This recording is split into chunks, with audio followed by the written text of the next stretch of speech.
welcome to Nighthawk Racing and the hashtag F1RST Championship. Firstly, I'm Sarah Hawkey.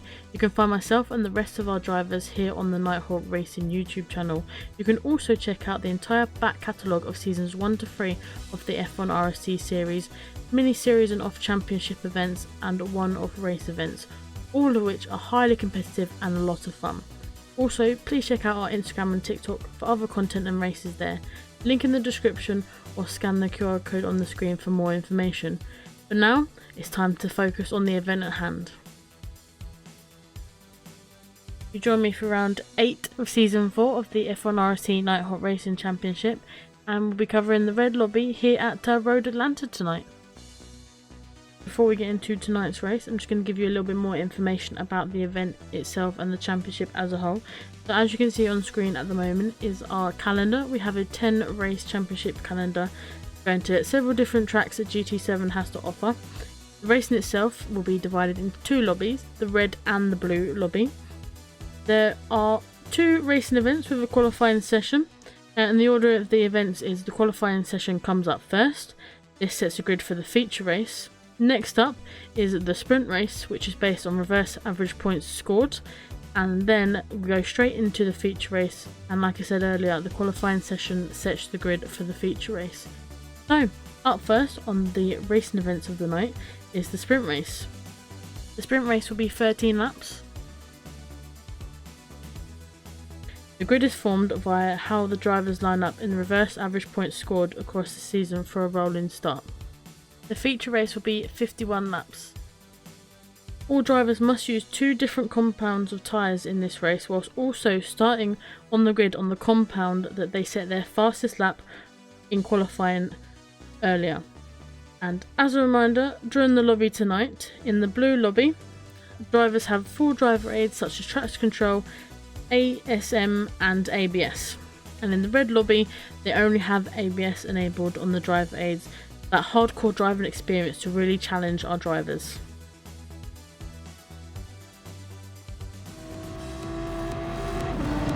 Right, so while the drivers are qualifying, let's talk about the track.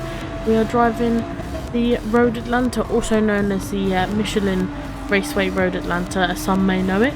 But I really like this track, so I'm excited to see how everyone gets on.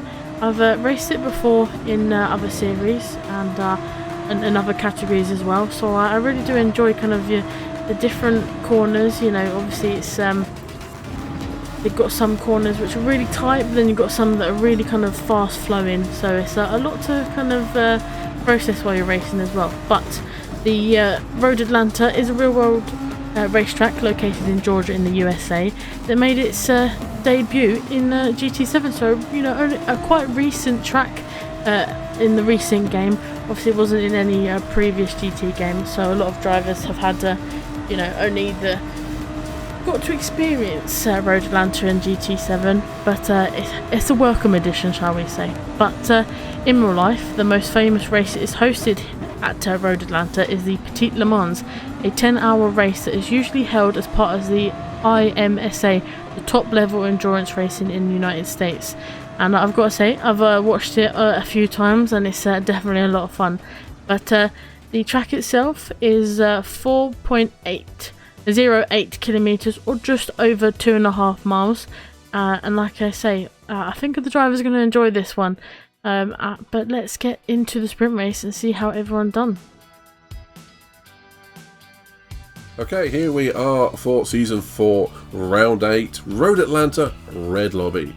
So, first up we have the sprint race, and here's the grid. First off, we have Sitterly in that Lexus. So he's going to be looking for a good result today. Let's see what he can pull off. In P2, we have Charlie in that Ford GT. It's going to be very quick around here, and a lot of people are going to have a lot of difficulty in getting past him, so people are going to have to watch out for him. In P3, we have T50 Phil in that GTR. In P4, we have the other Ford GT of Jabril. In P5, we have Pedro in that BMW M6, who's been looking for a good result in the last few races. Good luck to him today. And in P6, we have the Ferrari 458 of Sophie from Init eSports. So good luck to her out on the track today. With that in mind, Sarah, if you'd like to do the rest of the grid. Yes, of course I can. So in P7, we then have the other half of Night Hot Racing with Midnight ISO in that McLaren 650S, and keep your eye out for a special livery in the sprint and the feature race that you may use today. In P8, we then have Wise Fodder Boy in that Porsche 911. In P9, we then have the very fast Mercedes in that Porsche 911, a slightly new and modified Year 1 livery. Still as bright, still as colourful, so we'll see it from quite a few miles away, which brings us on to P10 in McManly in that Ferrari 458. And in P11, we then have the Dark Lord in that Toyota Supra. He's going to be quick this week, I can assure you. But starting off in P12 and rounding off the grid, we have Kyrgios in that NSX, still sporting the spoon livery, but that's quite an interesting grid, Midnight. Quite a few familiar faces, quite a few fast faces, and obviously Jabril back in for Road Atlanta. Let's see what he can do as well. Quite right, and Jabril in that 4GT, we know they're going to be quick, so good luck to him, especially out there. I've got to say, a couple of bods you want to be keeping an eye on in there. For me, it's always the question of what the Dark Lord can do, particularly in that Supra, so always keep an eye on him.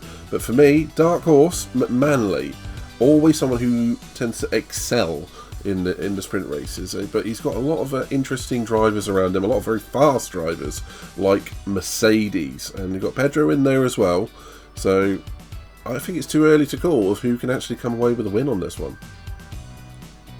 Yeah, I think that's quite a good grid and quite an interesting one for the sprint race here. Obviously, the Dark Lord again starting at the back. His job is a little bit harder this week. Obviously, Road Atlanta being one of those tracks where it's not very easy to pass. You've got a few opportunities, especially into that kind of chicane right at the end before the bridge, or you've got a few kind of corners that you may be able to just sneak past some drivers. So yeah, I think especially for the guys starting at the back of the grid, it's going to be a very difficult track to overtake, but I'm sure they'll be able to do it. But yeah, I think obviously, like you spotted earlier, you know, Pedro looking for a good result around here, starting in P5, has got a good opportunity to capitalise on it. But yeah, again, I think it's a grid that everyone's in for a shout here for the top spot, or if not the podium drivers. And Charlie as well, starting in P2. He's got a fast car. Can he eventually, you know, get onto that top spot of the podium, Midnight? We're going to find out. What we've got to say, it's getting to the sharp end of the championship as well. We've got a few drivers fighting over a few places. So with that in mind, it's getting to crucial time. People are going to have to start thinking about not tactical results, but moves they want to go for and don't want to go for, if they want to put their nose in a position where it might incur either a penalty or an incident. So we're going to see a few drivers who are going hell for leather and absolutely going for it, and other drivers being a bit more cautious. But let's see how that plays out in the race itself. So, sprint race, Road Atlanta Blue Lobby, here we go. Yeah, let's go for it.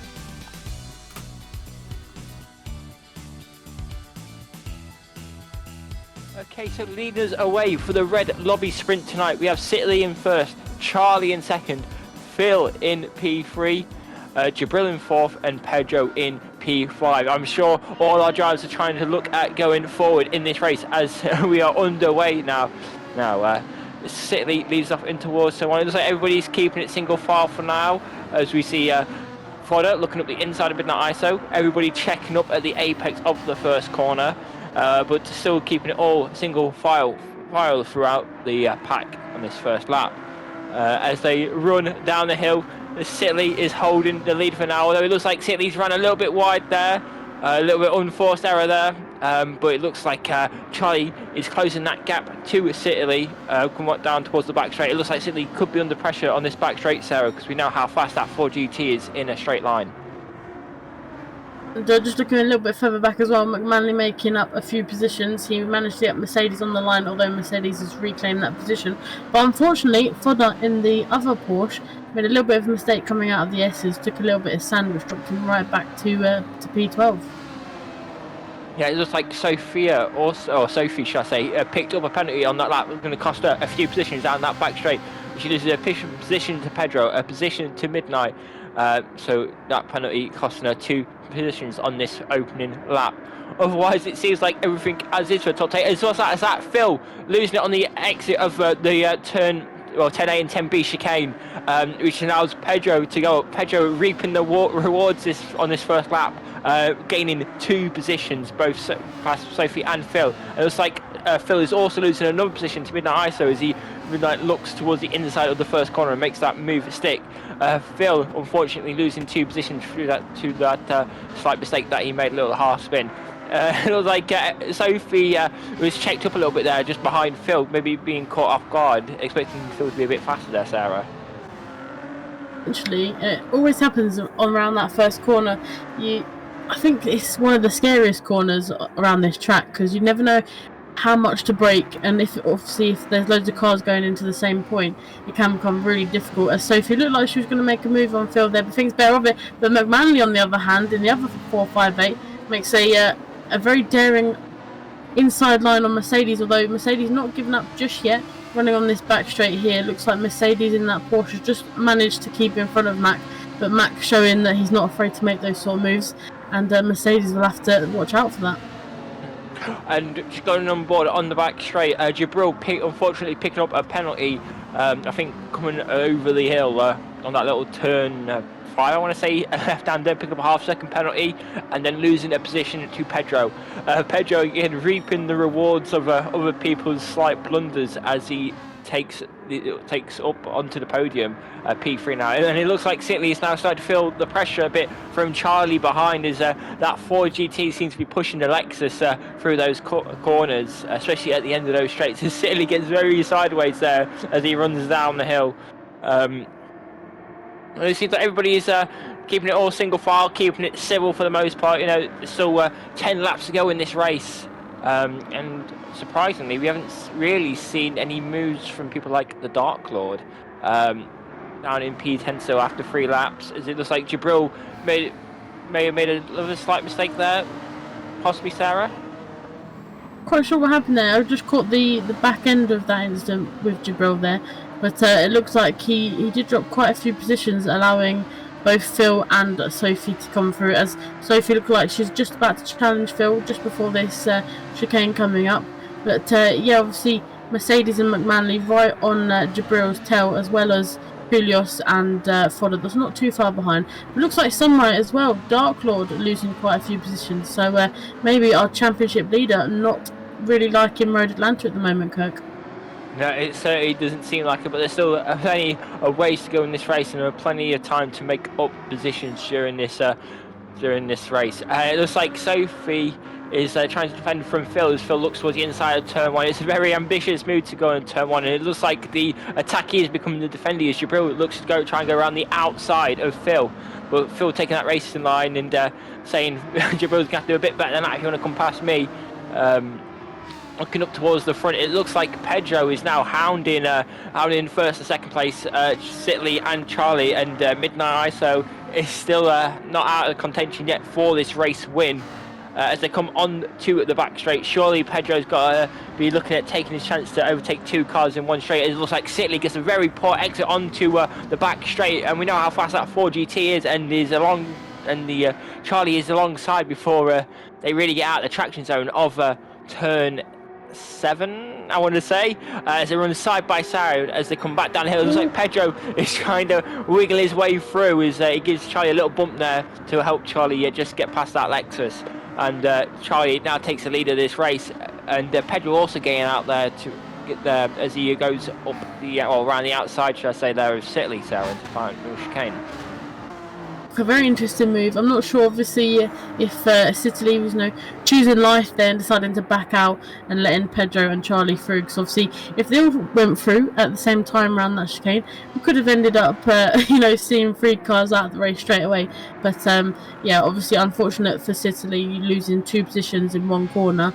But he's already on the battle with Midnight here, which looks like it's heating up pretty quickly, as Midnight wants that podium position for sure. And like you said last lap, Midnight kind of waiting to see if any mistakes were going to happen from the top 3 so he could pounce And slightly further back, we've had McManley overtaking Mercedes again, and he looks like he's going to make a lunge on Jabril here, which he does within this first part of the two double right-handers, and Phil just in front of him has picked up a half-second penalty. So another free position for McManley this lap, Kirk. Yeah, it looks like Phil, this penalty could cost Phil quite a few positions. It looks like he has a little train of cars behind him. As it goes, McManley, is Jabril's coming through as well, and then so is Mercedes. Dark Lord is also looking to take advantage of it. He goes up the inside of both Phil and Mercedes into the left-hander of 10A, gaining 2 positions. Are we finally going to see the Dark Lord come into his own now as he looks to move forward during this race? Yeah, maybe the first 5 laps he was just having a little nap, but lap 6, he's ready to fight, and that was a very late move by Dark Lord. As we see Jabril going slightly wide and hitting the wall, unfortunately. That might be race ending for Jabril here, unless he can get it back on the track, which he seems to be doing. But obviously he'll have to get rid of that the damage, as obviously while he's picking up this damage, we also have another spin. The 4GT very well.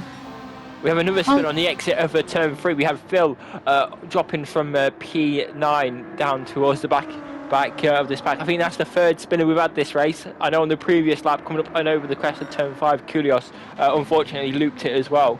As we go back towards the front of the pack, it looks like Pedro is starting to close in on Charlie in front of him. The battle for this leader's race, it looks like those two have broken away from Midnight and Citily behind. It looks like Midnight has made that overtake to move up into the podium positions. And then up at the front is, as I say, still Charlie leading the way. Coming under increasing pressure from the BMW with Pedro behind. You got to think surely it's got to be a matter of time before Pedro makes the move. Definitely, tucked in right behind Charlie, and similar to Midnight the last lap, obviously Pedro will be trying to see if Charlie makes any small mistakes here and there, and he'll try and capitalise on it as he gets very close in this section here before the S's. But that top end speed of that 4GT is quite hard to match, so we'll see if the BMW can do it within the next lap or so. But obviously Citily, he's still running with Midnight. He's not dropped off too much, so he's still in for potentially a P3 finish. But Sophie right behind him is looking to get that P4. Thought she might have gone for the lunge there, but she thinks better of it. She saw the gap and she kind of popped her head out but thought better of it. But McManley as well, the two 458s currently running side by side on the track. For some reason the Ferraris always seem to find each other on track. But the Darkwood obviously in P7 still. He seems to be kind of, like I say, warming up, maybe not being able to practice as much as what he wanted for Road Atlanta. It's kind of a Marmite track, like I say, for pretty much all the tracks. You either love it or you hate it. I love it, but obviously some of these cars are probably not best suited. And obviously the recent form of Koulios, that NSX doesn't seem to be agreeing around Road Atlanta for him. Yeah, sorry, Sarah. While you were talking there, we saw Sophie go up the inside of Citily up into 10A. Making that move quite simple, sitting in the slipstream down the back straight and doing quite a simple overtake up the inside there. As it looks like both Sophie and Citily run quite deep on the exit of turn 3, which allows McManley to sneak past Citily and is now all over the back of the other Ferrari driver of Sophie. As you say, they always seem to find each other, and it's like Sophie ran a little bit wide there, certainly flirting with track limits, wouldn't you say there, Sarah? Yeah, definitely, that's one way to put it. And talking about flirting with track limits, potentially Pedro picking up a track limit penalty within that last lap or so. He's got a half second, which will drop him back just a little bit from Charlie. But Midnight on the hunt potentially could close up to this P1 battle. Obviously, that penalty round here probably burned you about a second, so Pedro's going to be in a bit of no man's land between Charlie and Midnight in this next lap or so. But the Ferraris, going back to the Ferraris, Mac on the outside. Oh no, switches to the inside. Very late move. Going side by side. A little tap with Sophie. But Mac, he's got a lot more speed on the exit. And Sophie's car looked a little bit unstable there, which does let the Dark Lord through. So currently Dark Lord in a little bit of a Ferrari sandwich. But that was a bit of an interesting move there, Kirk. Yeah. Certainly a little bit ambitious. Caught Sophie napping with the switch switch the inside there. Possibly, I think by the time Sophie realised what's happening, she'd already turned in towards the apex of the corner. But what we were saying about Darker at the start of this race, getting off to a bit of a slow start, but is now up into P5 now, and certainly looking at challenging McManley challenging McManley for that P4. As we see Sophie again getting all sideways, and around she goes. I don't know if she was getting a little bit hot under the collar there from what happened on the previous lap, but looks like she got a little bit wide in the exit of the turn 5, got on the grass, and it just caused the Ferrari to loop around there, Sarah. Yeah, and I think unfortunately, obviously, the Ferraris are the car that is really hard to handle, especially when it kind of throws itself into a spin. So very unfortunate for Sophie there, but she's not too far off the pack, and we've still got around 4 laps to go, so she can definitely close up to this pack again and try and fight for a few more positions. As we see Fodder going for a move on Sicily potentially here, and he does get the move done. Mercedes looking for the move as well, like like you said there, maybe Sicily having a little bit of a nap there, but unfortunately Sicily losing quite a few positions. But that Lexus again is it's a good car, but might not like the curbs around here, might not like the undulations of the track, but Sicily doing a good job in P8 currently. And I was just having a look at Jabril still hanging on the back of Phil here, trying to get that P10 finish. And I joined Koulios the last lap or so. He looks like he's having a little bit of a troublesome time in that NSX around here, spinning just before the first corner and after the first corner. So obviously unfortunate to see for Koulios, because like I say, his recent form has been pretty good, but obviously car and track maybe not one of his personal favourites. Actually, about halfway around lap 10, looking at the front of the race here, there's like Pedro after that half-second penalty a few laps ago is starting to close back up to Charlie now, and with the Midnight Ito in the slipstream, well, Pedro's kind of pulling him along down in the straight, which is allowing them both to catch up to the 4GT driver of Charlie. Do you think Charlie's going to be able to hold it for the last few laps here, Sarah? It's going to be quite a difficult challenge for Charlie to hold on to this win. Obviously Pedro will be definitely hungry to try and get that sprint race win, and obviously boost his confidence a little bit going into the feature. But that top end speed of the 4GT, like I said earlier, is pretty hard to match, so I think Charlie might just hold off Pedro, obviously if he doesn't pick up any penalties or goes off track. So all saying that, it touches the grass and nearly kind of sends that 4GT into a little bit of a drift moment there. But like I say, if anyone, Pedro will try and capitalise on any mistakes from Charlie, but we will see how that ends up.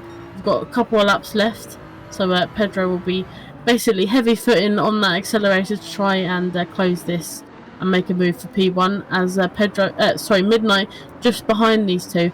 We'll be watching on patiently. Like I say, if they come together within this next, lap or so, Midnight will definitely pounce and try and get a potentially a sprint race win here. But Max seems to have made quite some moves here. He's got quite a substantial gap to the Dark Lord in that Supra.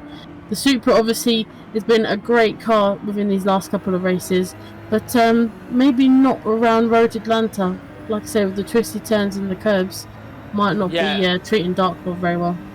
No, I was just going to say, on the previous lap, going through turn 5, Dark Lord had a bit of a slide, which caused the gap to open out, allowed Mac to gain a bit of time on the Dark Lord. With 2 laps to go, it's certainly all to fight for. All Mac has to do really now is just hang on, use that little bit of free air to his advantage and just run his own race, and hopefully... Oh, as we see another big slide there from the Dark Lord going through turn 4. Certainly get on the sketchier side now that Supra.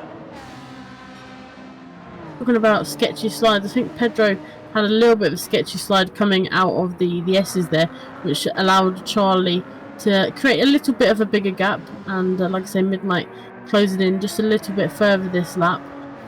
But yeah, Dark Lord, he'll see that Fodder is behind, and we all know how fast Fodder is, especially on 1 lap pace. So, I wouldn't write off Fodder from catching Dark Lord here within the last kind of lap and a half. As we see Mercedes a little bit further back, he looks like I say, some of the cars not handling very well around Road Atlanta, and I've caught Mercedes going for a little bit of some drifty corners around here, and maybe not getting the grip that he wants. But Sitterly still hanging on. He's made up a couple of moves, obviously because of Phil and Sophie having a bit of a spin. So Sitterly promoted to P8 and maybe even a P7 if he can catch Mercedes here. Yeah, well, I was going to say on the final lap now, so Pedro is running out of time to try and take this win away from Charlie as they come up and through turn number 5. As they come up and over the hill, Pedro looking about as close as he's ever been to that Ford GT. He knows he's going to have to maximise the exit onto the back straight if he wants any chance of challenging that Ford GT out, knowing the top speed of it. He meets the apex, he gets on the power nice and early. He is all over the back of Charlie. This is the closest I think I've seen Pedro all race. Pedro is going to have to make the move now. It's a do or die moment as he's took. It's as close up as that rear wing. He's almost touching the rear of that Ford GT. As it looks like maybe possibly a little bit there, a weaving there from Charlie. But now Pedro is alongside. Can he outbrake that Ford GT? He tries to, but Charlie keeps it on the apex. Doesn't allow Pedro to get a look. As he gets very sideways on the exit there, Charlie. But it looks like Charlie is going to hold it on this final lap. There's no way for Pedro to get through. Charlie defends excellently and wins the sprint race. With Pedro in second and Midnight ISO in P3. Mac just holding on from the Dark Lord in P4 and Dark Lord in P5. Sarah, if you want to take us down the rest of the way. Yeah, and we've got Fodder in P6, Mercedes in P7, Tilly in P8 with Sophie not too far behind in P9. We then have Jabril coming across the line and hitting the wall in P10, and Phil unfortunately may be a potential another spin or not, dropping a position from Jabril in that last lap, as it was the opposite way a couple of laps ago. And Koulios, I think he's just coming round the back straight, so he's not yet finished, but he's set for a P12 finish. And those medium tyres, let's just say that rear left has seen some better days, Kirk.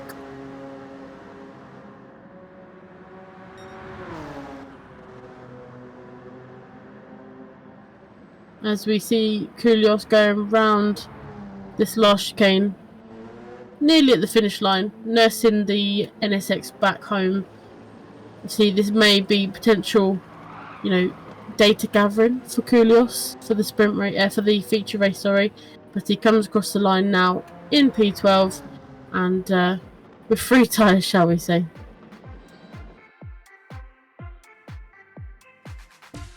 But yeah, that was a sprint race, quite an interesting race. Obviously, Charlie has been wanting and dying for a great sprint race, and what can be better than a sprint race win? I think Charlie will be very happy about that, and obviously, like I say, all the sprint races that he's may not have gone in his favour, this one kind of makes it all up for him. But obviously Pedro with a podium as well, with Midnight just not too far behind in P3, and Mac with a brilliant finish in P4. I think obviously Road Atlanta is going to be a difficult track for some, and but other than that, let's go into the feature race and see how everyone gets on. Yeah, well, I just wanted to say, as you were saying about Charlie there, a very well-driven sprint race, defended perfectly, used the advantage that the Ford GT has over the BMW, which is the top speed, which didn't really allow Pedro to get close to her until the final lap. And by that time, Charlie defended excellently and managed to hold position, keep it on the race line, hold track position, and didn't allow Pedro to get a sniff at him on the final lap, so he did quite well. Right, so after a very interesting qualifying session, we have one half of the Nighthawk Racing founders in pole position, and also one half of the Nighthawk CEO team in my Midnight ISO. Starting on pole position with setting a flying lap of a 1:18.224, the fastest time across both of the lobbies, so definitely something Midnight should be proud of there. In P2, not even a couple of milliseconds behind, we have the Dark Lord setting a time of a 1:18.227. Just goes to show how close those two were in that qualifying session. In P3, we then have T50 Phil with a 1:18.454. Starting in P4, we then have Pedro with a time of a 1:18.491. So again, those two very close to each other on the second row. In P5 we then have Koulios setting a time of a 1:18.601. And before I hand over to Midnight, we're going to talk about Mclaren in P6 setting a time of a 1:18.651. So all of those top drivers setting a time which was very close to each other. But over to you, Midnight. Spot on, thank you very much. So in P7 we have that Ferrari of Sophie, the 458, on a 1:18.963. Only 3 tenths behind Mac in the sister Ferrari, which is going to be looking to overhaul that in the race. So in P8 we then have Wise Fodder Boy in the 911 on a 1:19.011. In P9 we have Charlie in that 4GT on a 1:19.043. Now in P10 we have Mercedes, who qualified on the hard tyres, so exceptional qualifying speed there from him to be where he is relative to the leader, only 1 second down, so exceptional pace from Mercedes on a 1:19.220. Jabril then in the 4GT on a 1:19.552. And Sicily also qualifying on the hard tyres on a 1:20.992 for his Lexus team there. So Sarah, that sets the race up quite nicely, I feel, and it's quite a lot of drivers on different strategies, it would seem, but a lot that's going to play out during the race. Road Atlanta, as we saw in the blue lobby, was quite strategic. I think we're going to be seeing the same again in the red lobby. Yeah, I couldn't agree more. I think this goes to show, how close the drivers were in the qualifying sessions, even when, some of the drivers decided to go on the softer set of tyres, the mediums and the hards. And I think that's a really good showing from all of the drivers, setting that close of lap times together, even when on different tyres. So I think that sets us up for a brilliant race. And let's see if any of the drivers, go for similar strategies to the blue lobby drivers, or if they go for something completely different, which we didn't really we didn't really think would be possible. But yeah, I think it'll be a very interesting race, and let's get into it.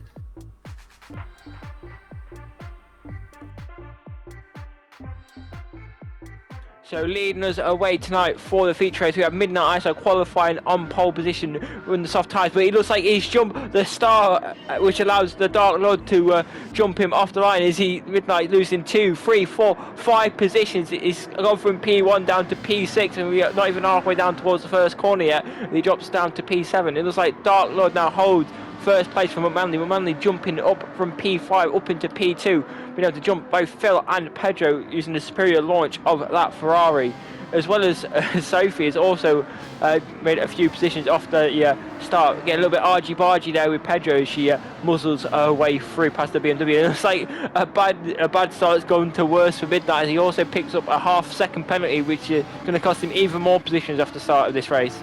It looks like Fodder also picks up a penalty on this first lap. So it looks like halfway around the first lap we have the Dark Lord leading the way. It looks like Sophie is possibly looking towards go up the inside there with Phil. Phil keeps her tight to the apex to try and get a better run onto the back straight. And it looks like it's a minute it is in Phil's favour as the GTR outpowers that Ferrari down in a straight line. As it looks like Pedro is now coming back on Sophie as well as Phil, as he looks to take that podium position off the British driver. Can he outbrake the GTR into the 10A chicane? No, he can't, as Phil much braver on the brakes than Pedro is, and holds P3 for now, as it looks like the penalties have been served by Midnight and Fodder and we end up in P7 and P8 respectively, Sarah. Yeah, quite an interesting first lap, especially like I say, obviously a couple of penalties. Midnight's unfortunate, jump start, which is not what you want when you're starting on pole position, but at least you can say that he started on pole and he got a few points for it, so I'm sure he'll make up for it in the end. But obviously now is the time where Midnight will have to climb the ladder again, climb the positions, and see if he can get in or around the podium again to make up for that bad start. But yeah, obviously, like I say, a few penalties, but all in all, it looks like everyone got away relatively cleanly, and running in a little bit of single file at the moment. As I say that, Fodder going for a very brave move into that second right-hander. maybe nudging Charlie out just a little bit, but obviously rubbing his racing, as they say. I'm sure obviously Charlie will think slightly different of that, but Midnight looking like he's going to go for a move on fodder here. I think it's better of it though. He may obviously have another take into this chicane here. Although Fodder squeezing Midnight into that inside line, Midnight gone on the outside now, trying to catch Fodder off, which is the inside line for the next corner. And what a move by Midnight there, catching Fodder probably by surprise there. Although I don't know if Fodder's 100% done and willing to give that P6 up just yet. But Midnight with a very brave move there, Kirk. Yeah, absolutely. Maybe a little bit late defense there from Fodder. Midnight says, okay, you don't want me to go up the inside, I'll go around the outside, and using the superior grip of those soft tyres to make it look quite simple there in the end.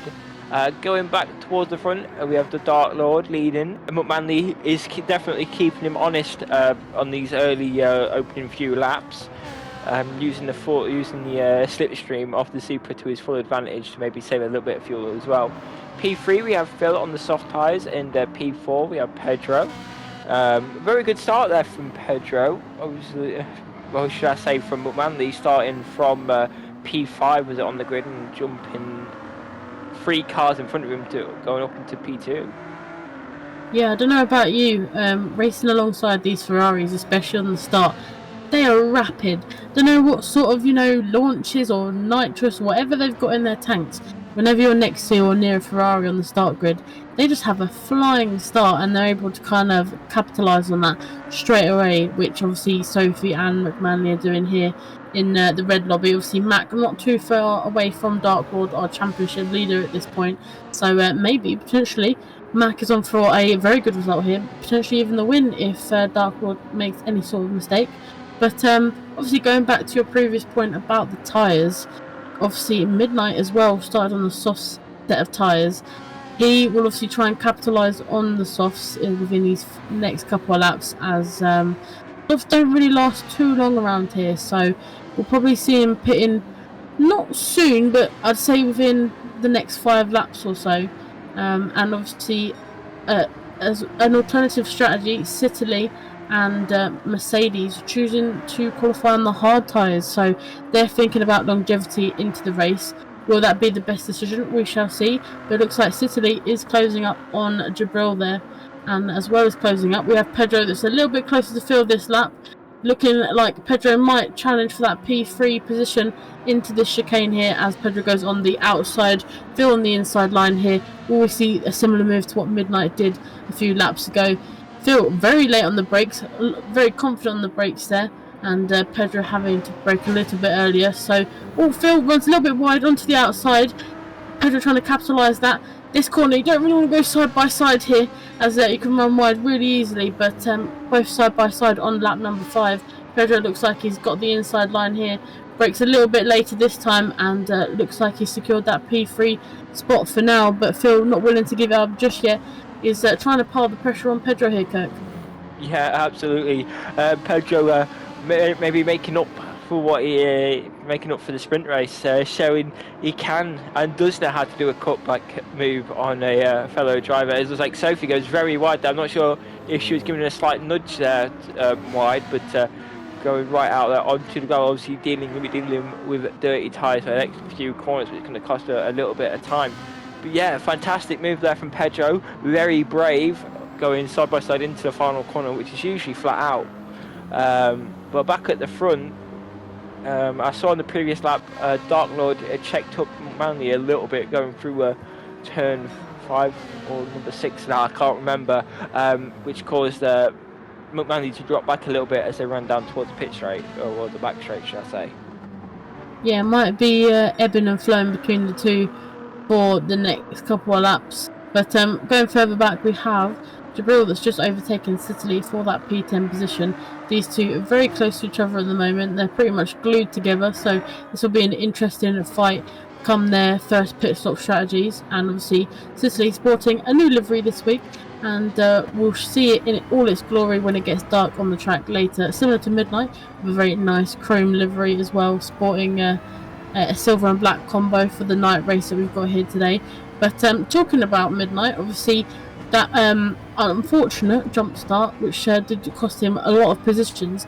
It looks like he's making it up for it now. He's in P5, not too far behind Phil and Pedro, and obviously if Pedro can keep Phil and Midnight behind him, Midnight might be able to challenge Phil for that P4 and then potentially Pedro for the P3, as he's got the soft set of tyres and he really has to use them before they see better days, Kirk. Absolutely. It actually looks like, in terms of tyre wear at the minute, Phil actually has the worst tyre wear of this little pack of 4 cars. And the it looks like Phil going absolutely sending it up there on Pedro up the inside into the 10A chicane. Pedro holding it around the outside, telling Phil that he's going to have to do a bit better than that if you want to overtake me. Yeah, fantastic defense there from Pedro, but that attack from Phil, let's now put him on the back foot as Midnight Icer looks to go up the inside into the first corner. Midnight Icer takes the racing line, takes the apex of the corner and says thank you very much, as Phil is now also under pressure from Sophie, who thinks better of it and lets Phil rest for the second there. Phil's gone from attacking the podium position from P3 to P5 as he loses a place to Midnight Icer as well, Sarah. Just goes to show how close this little battle was for the last lap in a bit, as we saw, like you say, Phil not making a massive mistake, but obviously getting caught out for making that move on Pedro and unfortunately not being able to make the move stick. He then lost another position to Midnight, and though Sophie made a few mistakes going through the S's on lap 7 this lap, so she's dropped a little bit back from this group, so Phil can breathe a little bit, knowing that, well, she's picked up a half-second penalty as well, which she's burning now, which will lose her a position to fodder. And I'm not sure if Phil will take any kind of thingy over that, because we know how fast fodder is, and I'm sure he'll be looking in his rearview mirror, knowing that Sophie obviously had that penalty to burn, but fodder right on the bumper of that GTR already, Kirk. Yeah. So I'm sure Phil is feeling the pressure from fodder, and we know how fast of a driver he can be on his day, or especially over one lap. Looking through the packs there, it seems like, say we're on lap 8 now, it looks like, I feel like everybody's closer in this race than what they were in the sprint race as we got around to lap 8, as we see Phil having maybe a little bit of excess wheel spin and getting a little bit of spin there, or half spin should I say, and also picking up a half-second penalty as he loses the position to both Fodder and Sophie there, Sarah. Very unfortunate that the game, it kicks you while you're down, basically, this game sometimes, where you might be struggling with a little bit of the tyre wear, the track itself, and obviously half spin and the penalty, just to make his life a little bit better. But I'm sure if he keeps with this little pack here after he's burned that penalty, by all means I reckon he can make those positions up, as obviously he's on the soft, so he'll have to come into pit, but a fresh set of rubber might do him the whole world of good, and he'll be able to make all those positions back up again. Yeah, absolutely. I think we should be starting to see our first pit stops sooner rather than later, as it looks like some of the software tyres are now getting quite worn, quite second hand. However, Midnight Icer, who's on the soft tyre, well, the last driver set a clean up on the soft tyre, he's still keeping up with all the medium runners in front of him, only about a tenth and a half slower than the fastest medium runner in front of him on that last lap, so the softs have still got a little bit to give at the minute. Yeah, they're not dead just yet, but they will be in the next couple of laps or so, because this track is one of the tracks that we've been to recently where the soft tyres, they don't last as long as what you want them to. It would be great if they just lasted that little bit longer, but unfortunately not. But obviously Midnight will be starting to feel that soon, but like you say, Fodder unfortunately was probably feeling that the most last lap with that tyre wear, obviously causing that half a spin, so unfortunate for the soft runner of Phil. But everyone else, especially obviously Citily and Mercedes as well, starting on the hard tyres, they were able to go a little bit longer into the race and kind of try and capitalise on starting on obviously the slower tyre, and then slowly getting into that part of the race where the switch onto the mediums will probably do them really good, and they'll probably be able to make a few positions up, as well as Phil. Talking about position changes, Phil into the pits now, potentially, like I say, picking up a fresh set of rubber and trying to get those positions back that he lost in the last couple of laps. And obviously fodder into P4 as well, with Sophie trying to chase him down back again for that P4 position, Kirk. Yeah.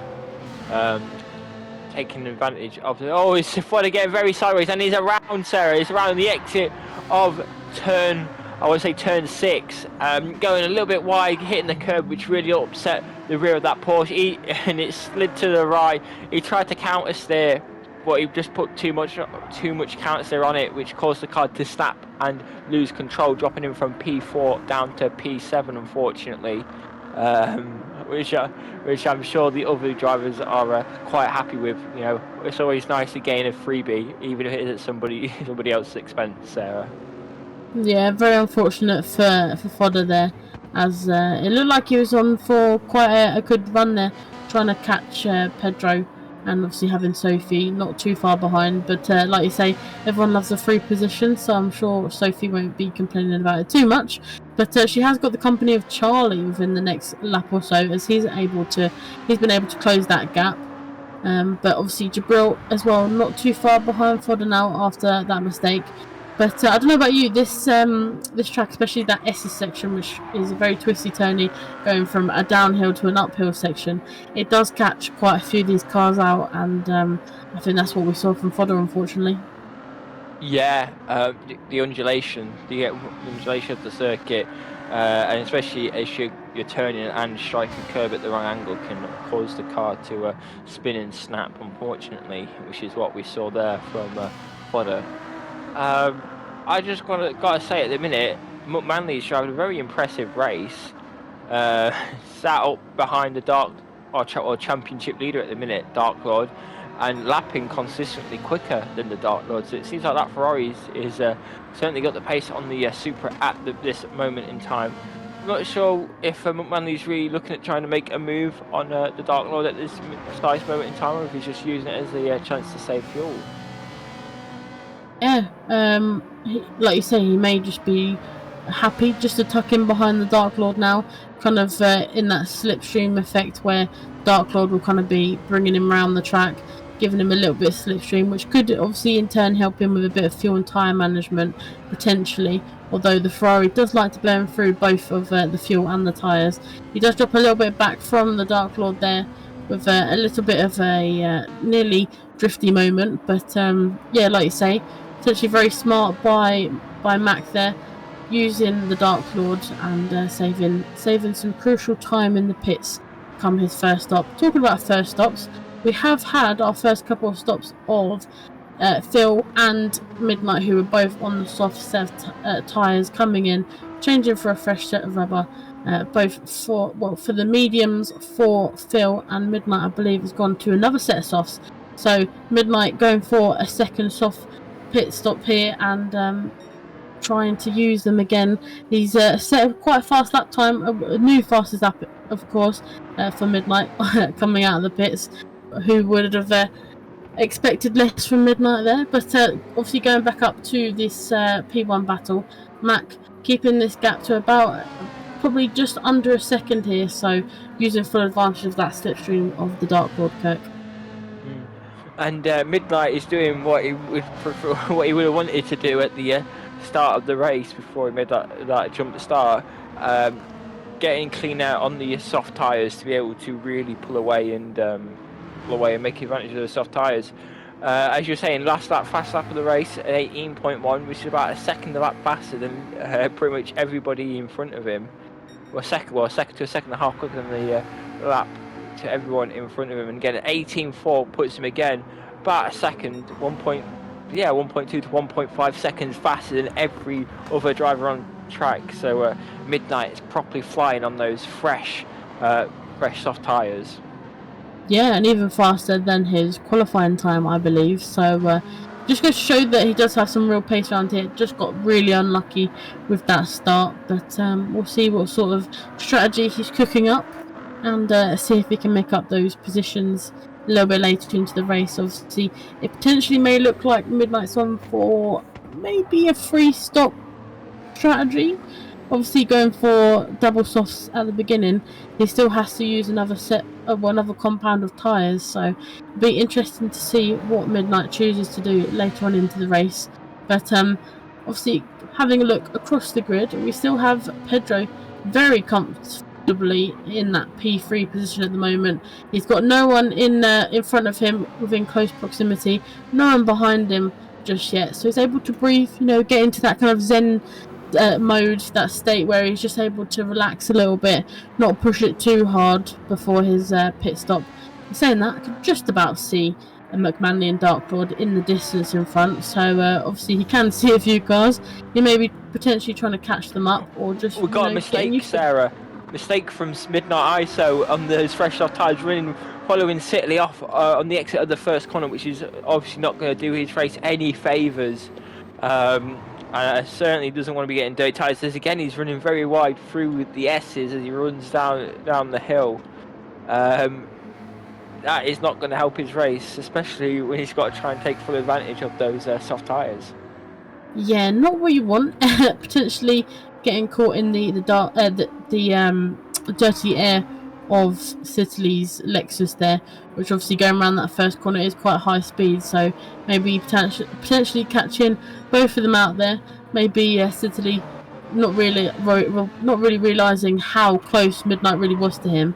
But yeah, very unfortunate for the both there. But they seem to have got round in one piece, shall we say? No damage panels, anything like that. So they're still well within, a fight here. And having a quick look at back, we have still that little bit of a battle between Charlie and Sophie. Charlie, I thought I saw Sophie about to lose the car there. She looked 90 degrees the wrong way as she came round before the S's. But like I was saying, Charlie not too far behind Sophie, but it does look like he's dropped back a little bit. But obviously after that confidence boost from the sprint race win, let's see what Charlie can do in the feature race. Obviously pit stops will be a little bit challenging here, especially for the Ford GT. It is a very guzzling car, but it seems to be doing well here, Kirk. Yeah, it certainly seems like it. I mean, fuel wise, Charlie does seem to be a little bit better than Sophie in front of him, although it does seem like the top two runners at the moment have got the most amount of fuel on the grid, barring from the people who haven't stopped yet. So maybe they're both, now they've both got a little bit of a gap, they are maybe saving a little bit of fuel compared to everybody else. Although it looks like we've got a driver into the pits, which is Charlie. Charlie looking at trying to do the undercut on Sophie. Potentially, obviously, the undercut for Midnight and Phil not potentially going the way that they thought. Although Midnight coming around the final corner now, so the undercut on Charlie might be fully on for Midnight. Don't think for Phil though. I think I caught Phil potentially after a little bit of a half spin there, so Phil feeling obviously a bit of damage as well. So unfortunate for Phil, not really gelling with the car and the track round Road Atlanta. But yeah, obviously Charlie just about to leave the pits. Will leave in about P10 position, not too far behind Sitley. But yeah, the undercut definitely worked for Midnight, so could be a winning strategy from Charlie there, getting the undercut on Sophie. Obviously Sophie will have to probably do the in-lap of her life, trying to create a big gap so that she doesn't kind of bring herself out of the pits right behind Charlie. As we go back up to the front, that gap between the McManley and the Dark Lord is still kind of around a second mark, so these two, I think this is going to be a battle that we see right until the end, Kirk. Yeah, absolutely. Barring any big mistakes from either driver, you could certainly see this lasting the whole race. As we see a sign that McManley's tires are getting a little bit worn there. A very big side as he exited turn number 4, which maybe cost him a little bit of time, but is still certainly within touching reach of the Dark Lord Supra. Yeah, looking at it through the pike, it seems like the drivers most likely to pit next will be Probably Sophie this lap because the fuel light is on and the tyres are looking very worn. And also, Fodder is his front left looks very, very second hand, Sarah. Yeah, that's definitely the right way to put it. Obviously, Fodder having probably a troublesome time with that front left being really worn down. I was going to say though, he seemed to have caught up a little bit to Mercedes. Obviously, Mercedes still running those hard tyres, yet to pit, so we may potentially see the Porsche drivers coming a little bit close together. But obviously, both on very different strategies. So maybe a potential battle that we won't see until later after they've done all their pit stops. And looks like Fodder's going to go round for another lap though. Dark Lord comes in, Pedro comes in to get some fresh set of rubbers, put on some more fuel. So yeah, promotes McMullen into P1 position, Sophie in P2, and like I was saying, with Mercedes on those hards into P3. Yeah, it certainly will be interesting to see where Midnight comes out compared to both the Dark Lord and Pedro. It looks like Midnight will be comfortably out in front of those two drivers. Although I'm not sure how long it'll be until he pits again. So again, now his soft tyres are looking quite worn. But it seems like the undercut, or this is the people who did want to undercut, Dark Lord and Pedro, and it seems to have gone quite well for him. Definitely has. I was just having a look on board with Charlie as well, who unfortunately, well, actually saying that, he did manage to undercut the Dark Lord there. McManley still in a very comfortable P1 position. We'll see if he comes in this lap. It looks like he is. He's pulled all the way over to the right hand side. He'll be coming in as well, seeing that the Dark Lord has come in. Let's see where the Dark Lord does end up after this lap here. But Sophie in as well. Interestingly enough, the Dark Lord choosing to take the hard tyres, which I'm not sure if you saw the blue race, and which I recommend watching if you did. But we saw Bertie made the interesting hard, I think it was hard, soft tyres strategy work. Obviously, like you say, the blue is definitely worth a watch, and sometimes the hard tyres can really help, especially in these races where pit stops are crucial for lap positions, track positions, qualifying positions. It's sometimes the hard tyres can bring you a little bit longer into the race, and therefore can kind of relax a little bit, knowing that you've settled into the race, you're in a good position, you can go pretty much not half but like a long way into the race, and then you can choose probably the mediums or even the softs sometimes that we've seen. Like you say, obviously Bertie hards and then to the softs, going for a complete 180, going for the softs, which will obviously help with fastest laps and going for those final overtaking moves. It looks like McManley is also gone out on the hard tyre, but the Dark Lord's got a massive undercut on him, which has got to be what, 4-5 seconds? Maybe even a few more. See Pedro being in the middle of this battle here. Will he be the cork in the bottle and defend a little bit from Mac, or if they come together, will he let Mac through? Obviously knowing that complete different strategies are at play here, and potentially it's not his fight right now.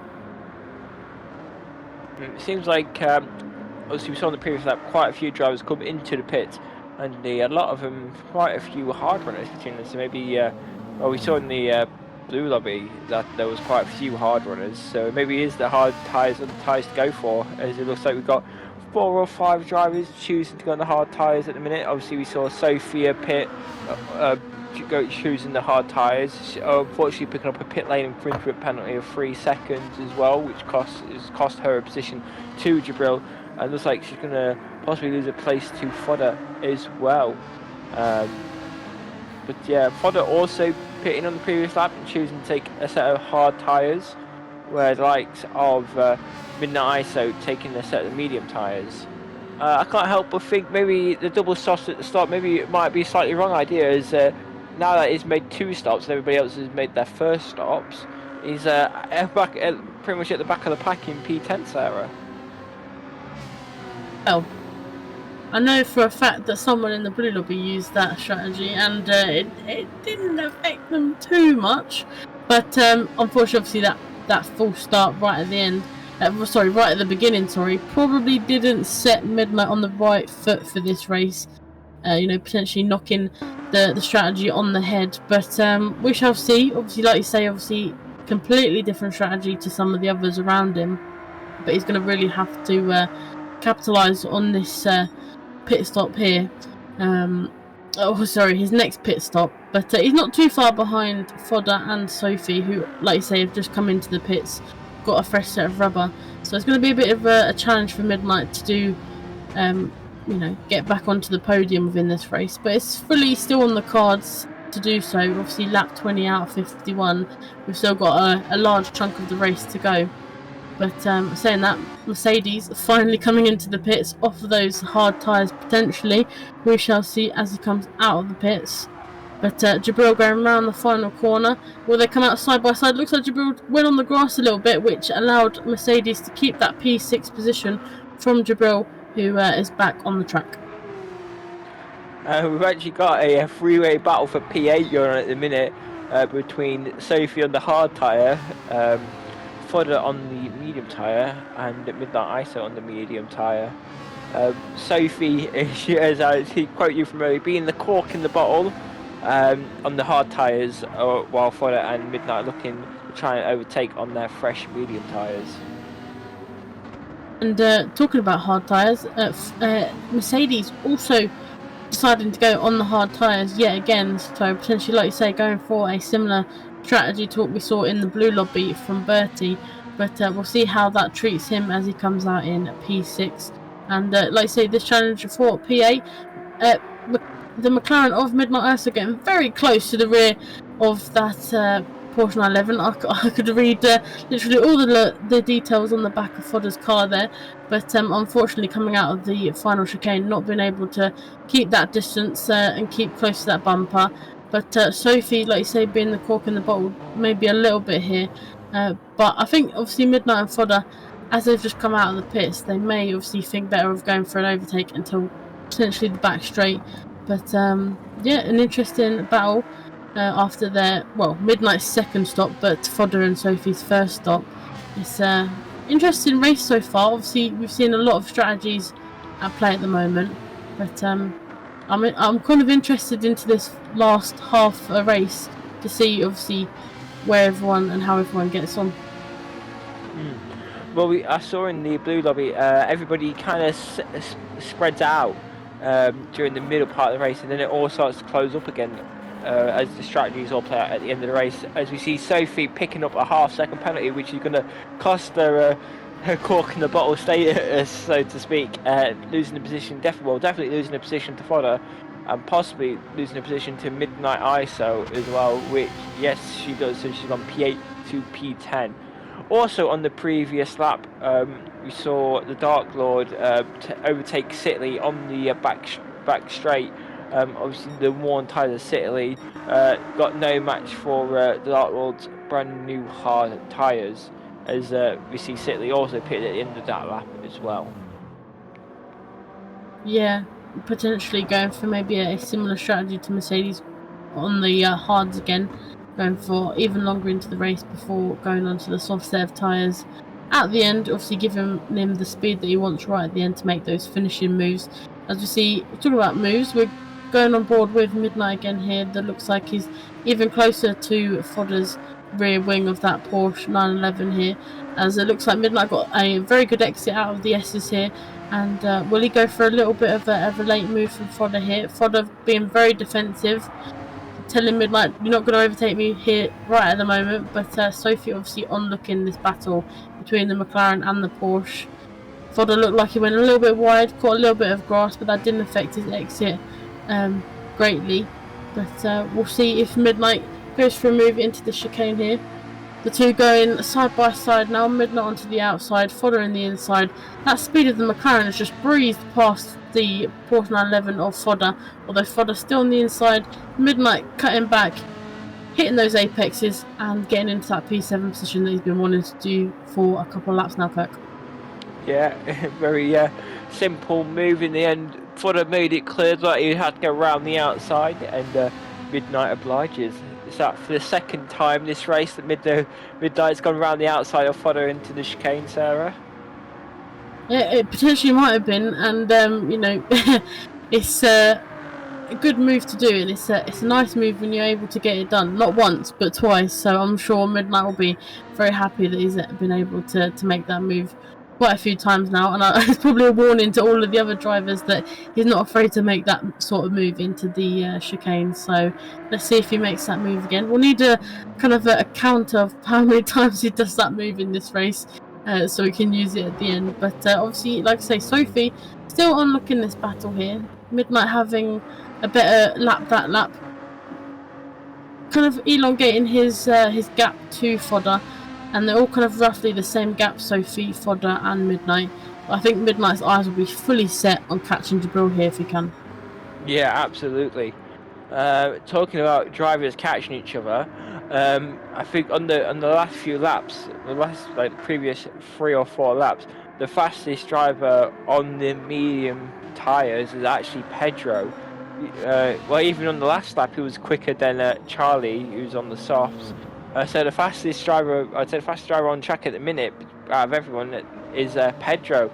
That gap to the Dark Lord certainly coming down quite quickly, and looking like it's just over a second now, maybe 2 seconds as they both run onto the back straight, Sarah. Yeah, it's obviously the closest that we've seen Pedro and the Dark Lord at this race. They're both doing a remarkable job so far. Obviously, Mac in P4. He'll be looking to try and get back up to the Dark Lord and sit behind him again for a few laps. But for now, Pedro taking that responsibility of tucking in behind the Dark Lord and looking like he's challenging for a podium spot here. As, like you say, the BMW having a good race around here. As we see Charlie coming into the pits, obviously promoting the Dark Lord back into the net lead. But again, another brilliant kind of first half of the race from Charlie in that 4GT. Potentially using that confidence of the sprint race win behind him to help him through the feature. But obviously Dark Lord back into P1, his favourite position on the grid, I'm sure, with Pedro in P2 and Mac in P3. Yeah, we see Charlie also pitting as well from the lead of the race, making his second stop, I want to say, and coming out in front of Phil in P9. It'll be interesting to see if he chose to go to a set of the hard tyres after this soft stint, coming up towards the halfway point in this race as well. As it looks like they may be closer than I might have expected on the exit of the first corner. It looks like Phil is in front of Charlie on the exit of the first corner.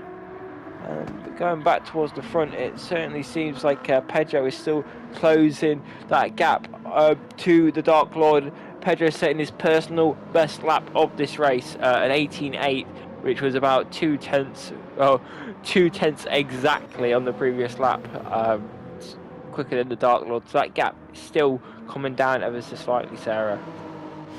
See, but the lap times of Pedro, they're very consistent as well, and sometimes consistency is the key. So if Pedro can keep doing that, that really does put him in a great position come the end of the race. And talking about position changes, I think it went slightly unnoticed, but potentially Fodder making a mistake in that previous lap, as he's lost quite a lot of time to Sophie and Midnight, obviously promoting Sophie into that P7 spot. A potential mistake that we've missed, and Charlie, like you say, closing into Phil now. Phil in that P9 position, Charlie in P10, and Cicely in P11. But it looks like Pedro's even closer to Dark Lord this time around, going into the chicane, Kirk. Yeah, absolutely. And looking at the tyres, Pedro's tyres aren't exactly all that much worse than the Dark Lord, which is quite surprising for the medium tyres.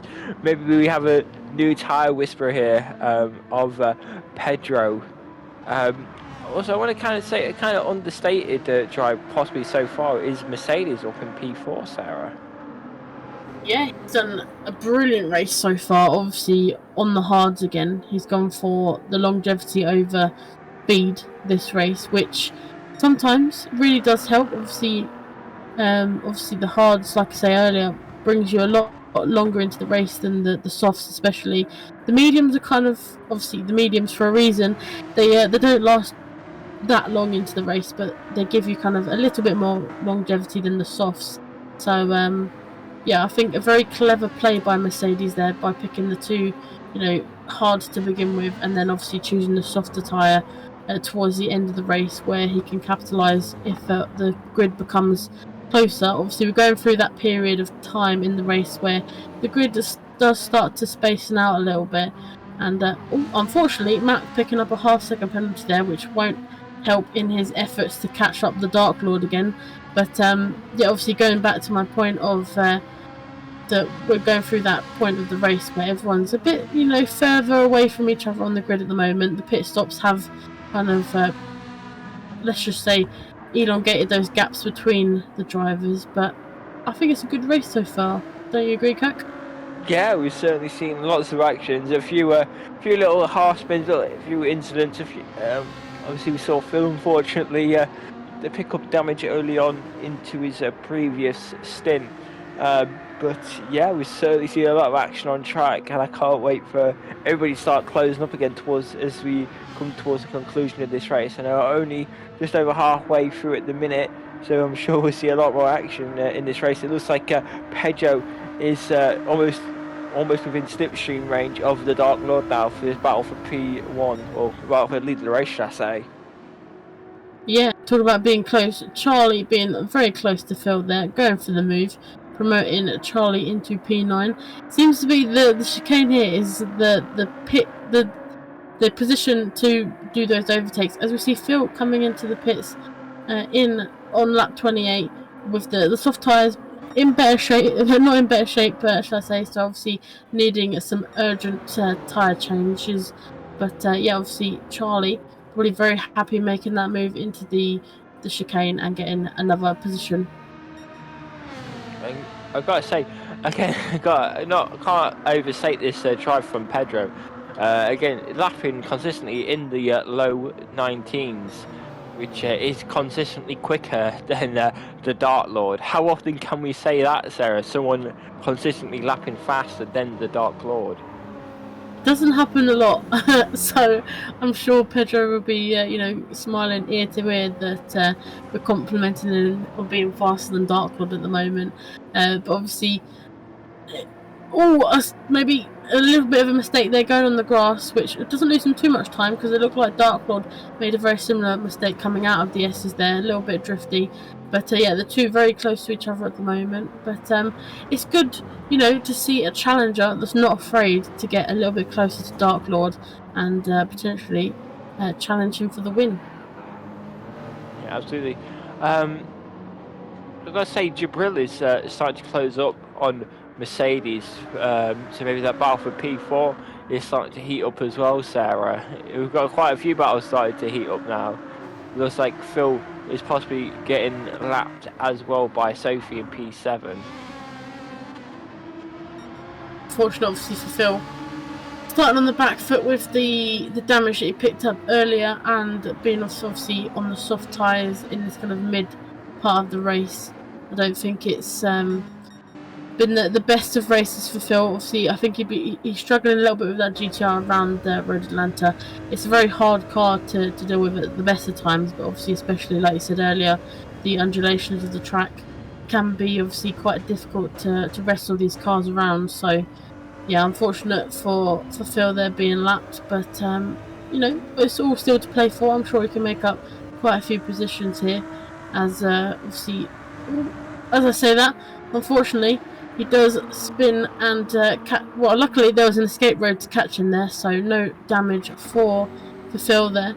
But going back up further towards this battle for P4, like you say, Jibril closing in on Mercedes here, both I think on Jibril on the medium tyres, Mercedes on the hards, but both kind of very similar tyre wear here, so it'll be interesting to see if Jibril can make that move done and dusted before his next pit stop. Yeah, well, obviously Jibril is on the medium tyres compared to Mercedes hard tyres, should I say.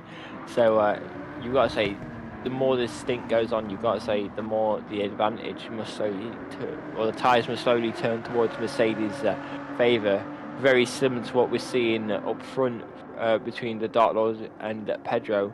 Although last lap we must have seen a slight mistake from Pedro that we must have missed, because he set a 21.0, which is an uncharacteristic lap time that we've seen from him in the past few laps.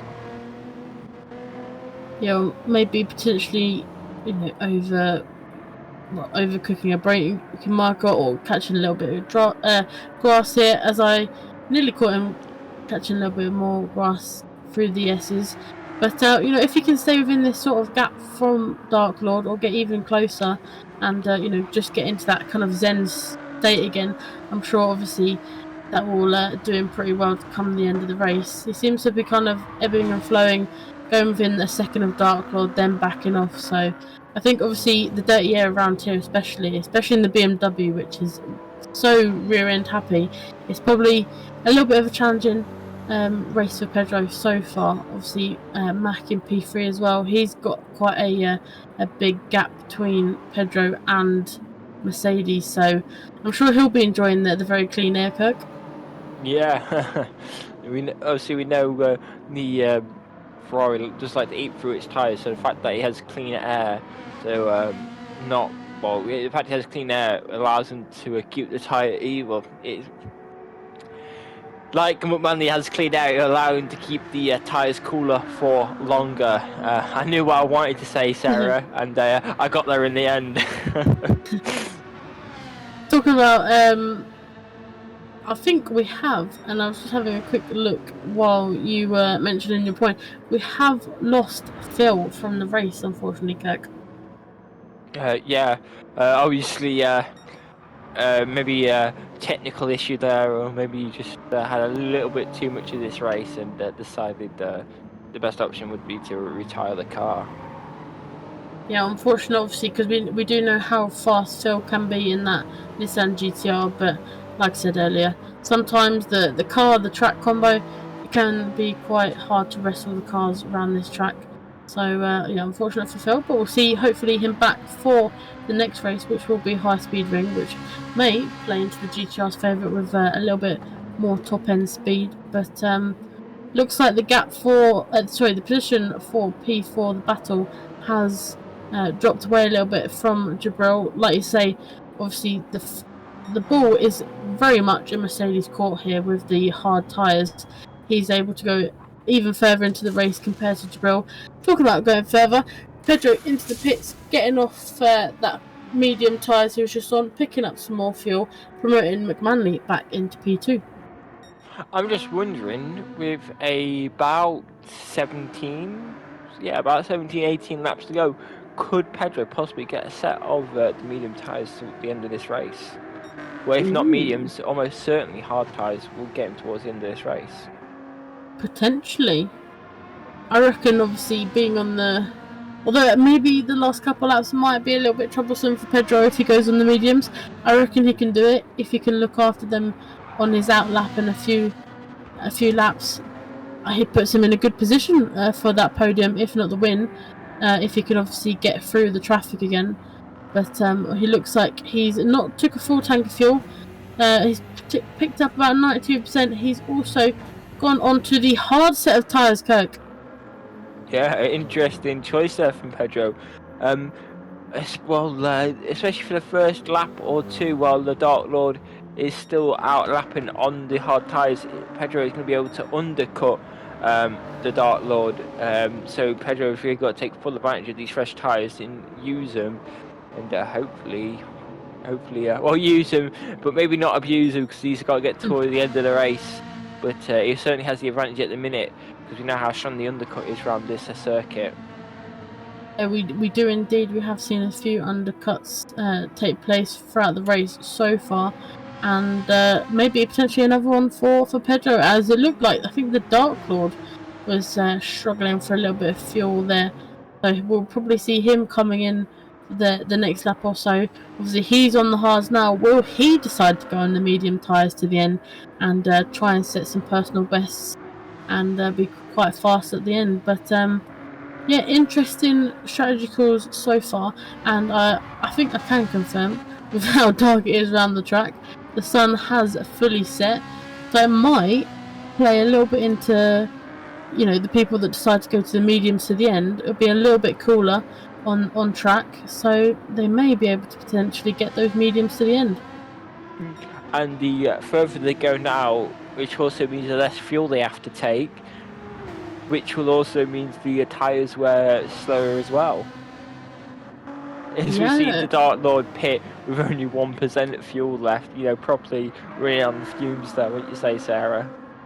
either cutting it perfectly or didn't realise he was that low until he decided to come in. But either way, I think obviously pitting at the exact time that what he needed to, promoting Mac into P1, who will have to come into the pits in the next couple of laps because his fuel light is on as well. So yeah, it looks like these, especially the top three between Dark Lord, Pedro, and McManley, they've all had very similar pit stops and very similar strategy calls, which is interesting to see. So it's going to be a battle between those three for sure.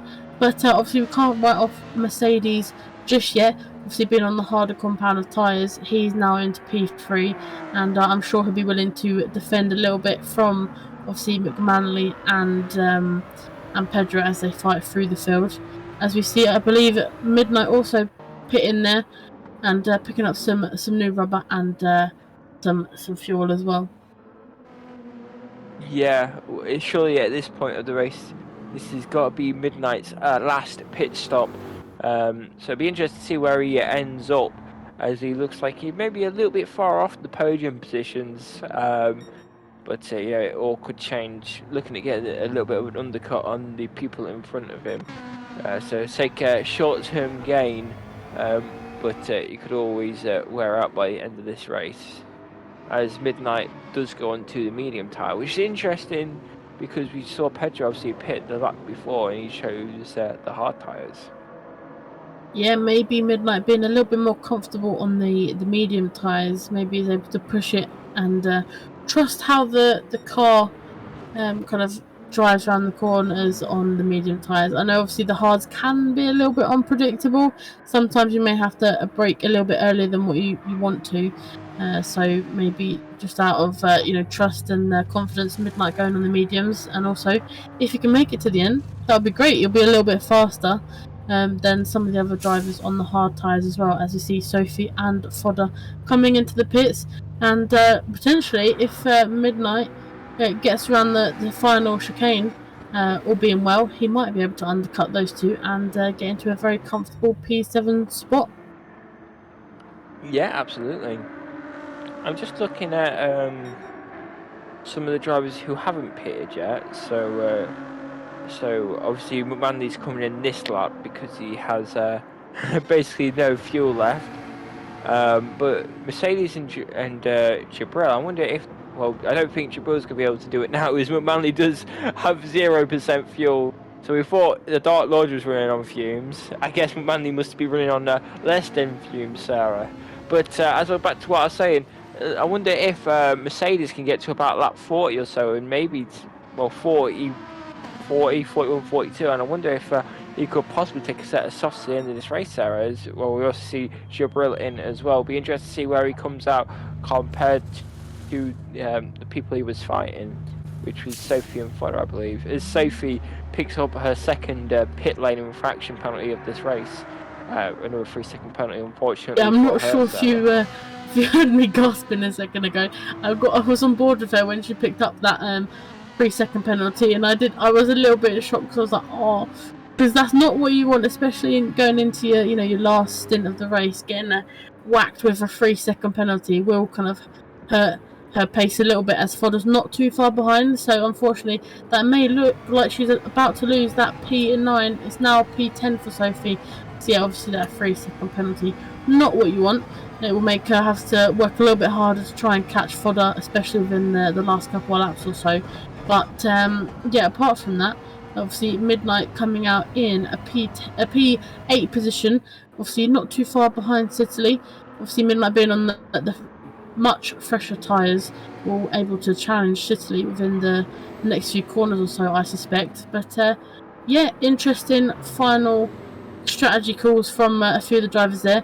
We may not be done and dusted just yet. We may see the soft tyres come out right at the end, and maybe potentially, either any of the top kind of, I'd say 5 or 6 maybe want that fastest lap. So I wouldn't count out some very final pit stops from some of the drivers here, Kirk. I'm not sure what happened to Pedro there, but it looks like he was getting all sorts of sideways out of the final corner, which allowed Mclaren to sneak through and take P4 away from the Portuguese driver. And talking about overtakes, we've got the 2 chrome cars of Italy and Midnight having a little bit of a battle. Midnight diving to the inside line, cutting off that apex, hitting the second apex perfectly, and getting that P7 position from his fellow chrome livery driver of Italy. And obviously, like you say, going back to Pedro, unfortunately, it looks like he made a little bit of a mistake, which obviously then promoted Mac back into probably a net 2 position at the moment. Obviously, we've got Charlie and Mercedes currently holding that P1 and P2, but I think looking on board with Charlie now, he may have to pit probably in the next couple of laps or so, as he's obviously being chased by the Dark Lord, who's only a corner behind. So, and on a fresh set of rubber, will it take? I don't think it will take him too long to catch that Ford GT, Coke.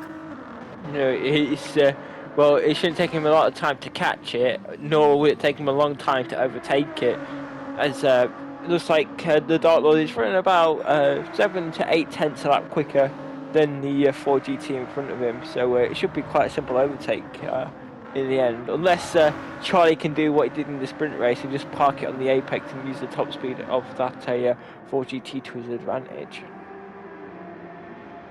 Yeah, maybe going on the defensive again with Charlie when the Dark Lord gets a little bit closer to him, and but obviously I think Charlie won't be afraid to defend from the Dark Lord, because if Charlie can get 2 podiums from tonight, I'm sure he'll be a very, very happy person indeed. But like you say, obviously 2 very different drivers, 2 very different strategy calls. We'll see if the Dark Lord can edge a little bit closer to Charlie here come the chicane. But apart from that, obviously, like you say, Pedro dropping a little bit from McManley getting a little bit of kind of breathing room. But going further back, Midnight as well, obviously being able to get that advantage on Italy and making a run for it, shall we say. Apart from that, obviously, Mercedes comes into the pits, which may promote Charlie into that P1 position. So potentially, obviously, increasing Charlie's pressure a little bit, trying to fight for that win and trying to defend from the Dark Lord. As it looked like Charlie went a little bit wide there, Kirk. Yeah, it certainly seems like he has now got the Dark Lord all over the back of him.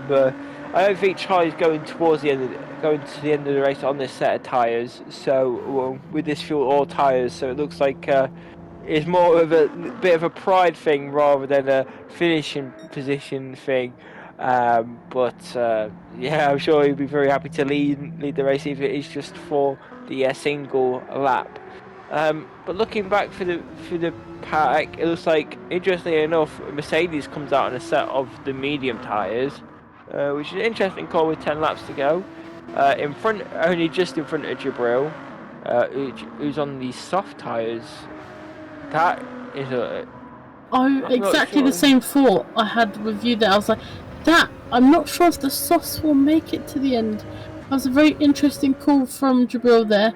Obviously, we'll see if he can, as we just missed the overtake for P1. Dark Lord getting that move done in the chicane. Like I said, the driver's favourite spot to make the overtaking moves around Road Atlanta. We've seen it numerous times, but Dark Lord back in the lead, back in his favourite position, and Charlie not too far behind in P2.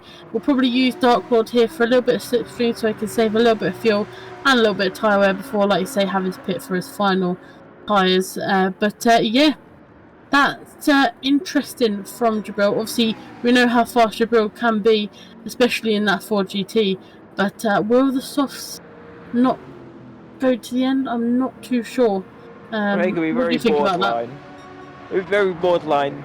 I think in the Blue Lobby we saw someone do the sprint race on the soft tyres. By the end of lap 13, they were very, very worn out.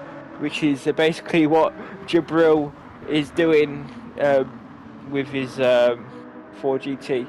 I think if he doesn't slide the car too much and is nice and gentle with him, hugging him like your favourite granny, as Martin Brundle would say, I think Jabril should just be able to get to the end.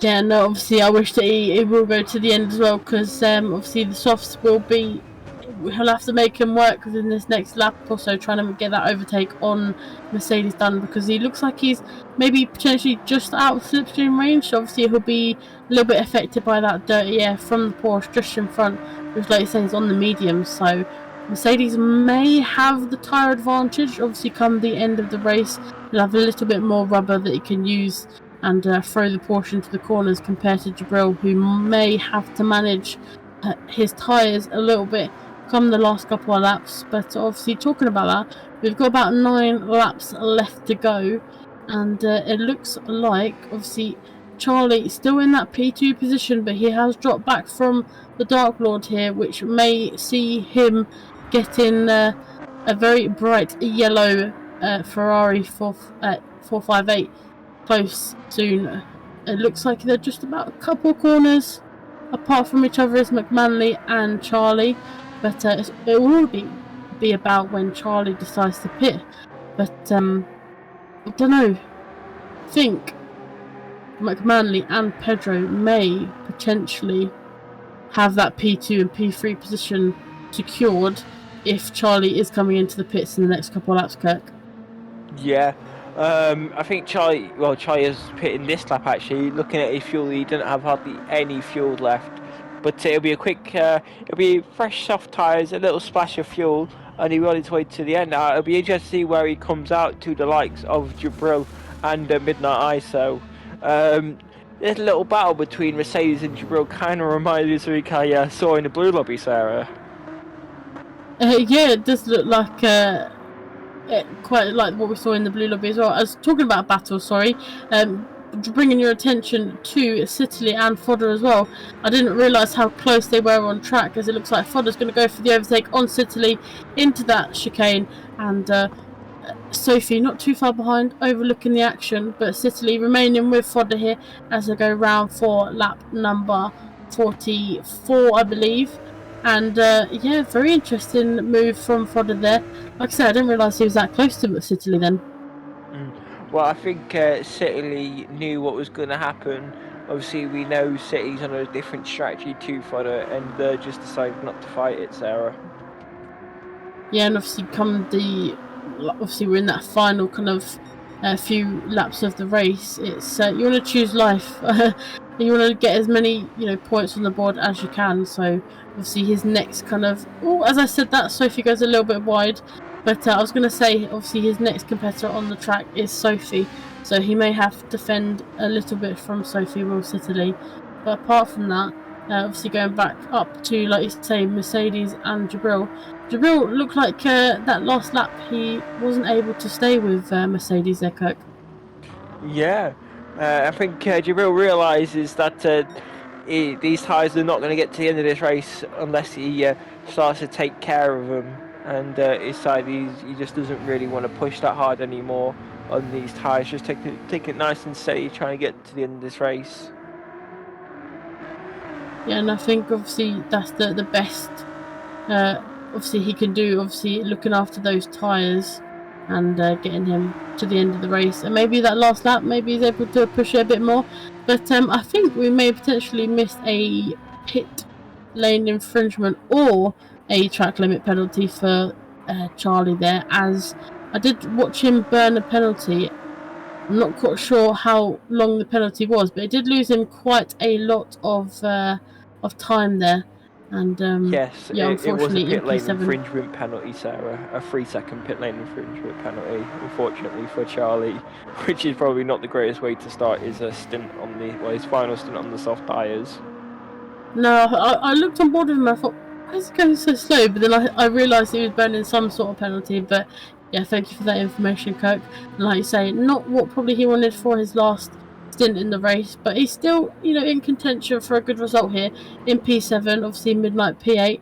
No, sorry, P7, P6. God, I can't do numbers today, obviously. But at Midnight in that P6 position, Charlie being on the fresh set of rubber, he has the potential to get up close to Midnight, who looks like he's having a better finishing kind of stint to the race compared to his start, Kirk. Yeah. Although he's in P6 at the minute, I think if he plays his cards right, he might possibly catch Jabril with 5. Well, we got 5 laps to go. Jabril tyres are definitely going to be very borderline towards the end of this race. But we know Midnight ISOs is definitely good on fuel and good on tyres to get this race. So we know Midnight doesn't have to lift off or relax pretty much, and can go flat out to the end, where Jabril has to save a lot of tyres. So I think this is definitely an advantage Midnight, to which I'm pretty sure Midnight will be eager to challenge Jabril for P5. Yeah, and obviously, I think Midnight will take any kind of salvage out of this race. Obviously, it looked like it was going to be a brilliant race from Midnight, and I've got to say he's done really, really well. Obviously, after that mistake right at the start, and he's probably in the comments. He's probably going to be like, "How many times are they going to mention the start of the race?" I will stop mentioning it now, but yeah, I'm sure he will enjoy.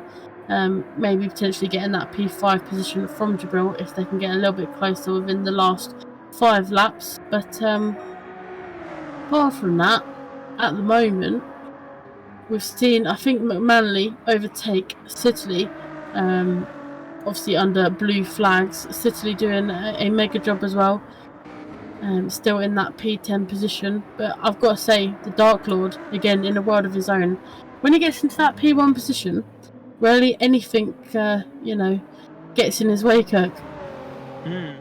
Yeah, it certainly seems like it. Well, he's leading the championship for a reason. He doesn't lead the championship because he's not a fast driver. Yeah, I think obviously after the first pit stops, he got his little bit of clean air away from everybody, and he just put his head down and just started pumping in the lap times, which nobody else can really live with. Which is why he managed to build such a nice margin to the people behind. And talking about being fast, Charlie with the fastest lap of the race with a 1:17.990. Jesus, that's fast. Yeah, was that about? Was the second quicker than what we saw in the blue lobby? As he goes and beats it again with a 17.8 Sarah, going a 10.5 quicker. Well, almost 2/10 quicker. I was gonna say, he must have heard me talking about his fastest lap and went, "Wait, I can do better." And he did do better that lap with, like you say, taking another couple tenths off of his fastest lap points. And looks like he's, like we said, trying to catch up to Midnight here. And I'm sure Midnight will be a little bit scared of that fastest lap from Charlie, if that's the sort of pace that Charlie's got in the tank behind him. But Jabril, having obviously going on board with him now, the state of the soft tyres, they have seen better days, Coke. Yeah, absolutely. So once that front left once the tyres hit complete red, he won't be able to turn right at all, which could see him almost certainly lose a position to Midnight ISO and also to Charlie as well.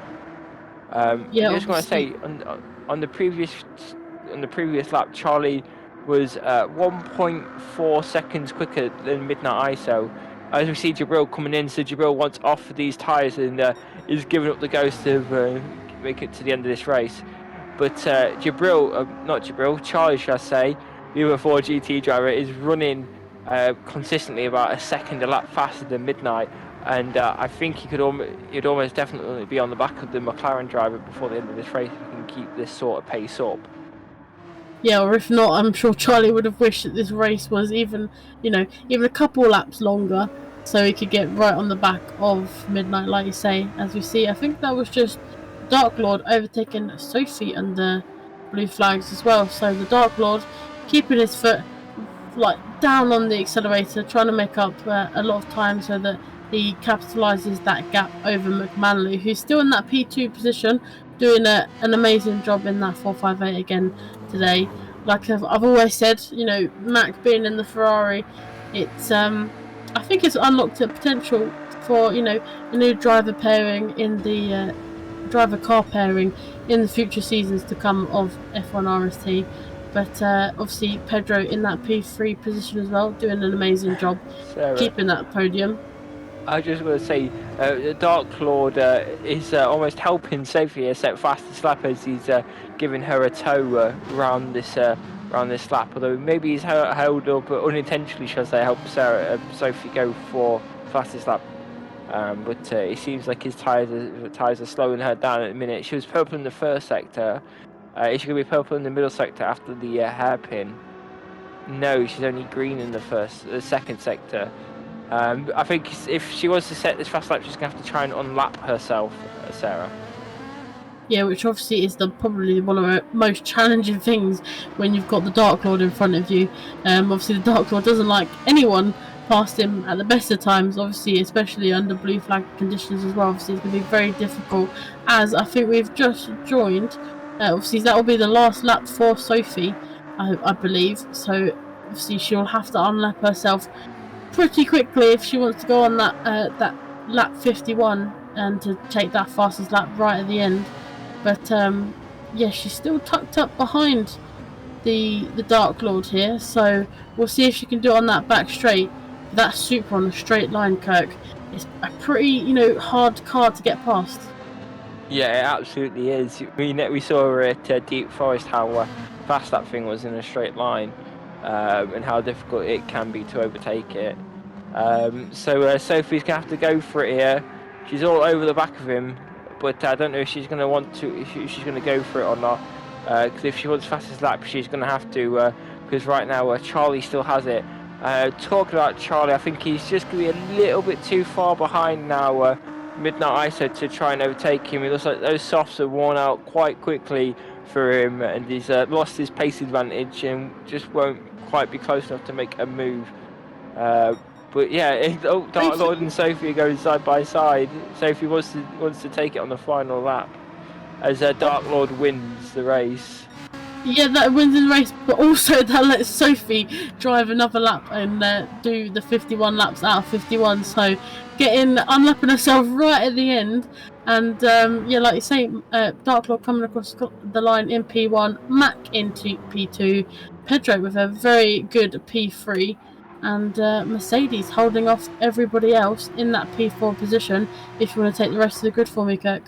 Yeah, we have Midnight ISO unfortunately dropping.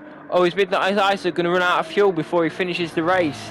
It looks like he's running on pretty much nothing as he just races to hold off P5 in the end from Charlie. Obviously, we saw him at the start of the race jump the start and fall back into the pack, which I think really cost him today a chance of finishing on the podium. Charlie obviously winning the sprint race, doing very well to finish P6, almost P5 there to Midnight. Fodder in P7, Jabril in P8, not quite be able to take the fastest lap there, and I'm not sure if Sophie in P9 are on the lead lap, obviously unlapping herself at the end of the race. Is she going to be able to take fastest lap at the end?